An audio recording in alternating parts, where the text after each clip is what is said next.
In this video, I'll show you how to change your phone number on Airbnb.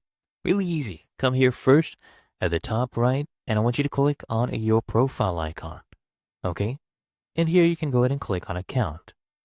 All right, now on this page, what I want you to do, scroll down here and click on personal info. Okay? Now, here, if I scroll down, you'll see my phone number. So I can just come here and click on edit, right? And then I click on edit again to either change my phone number or I can add another phone number if I want to do that.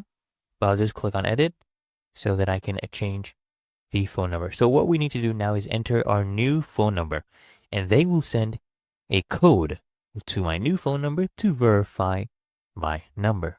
So let me go ahead and start off this process. So I'll enter my phone number first. All right, so I'll go ahead and use this number. Just go ahead and click on verify. And now we should receive a 4-digit code.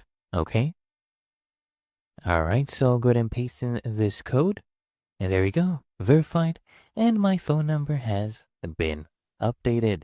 Really that easy and simple.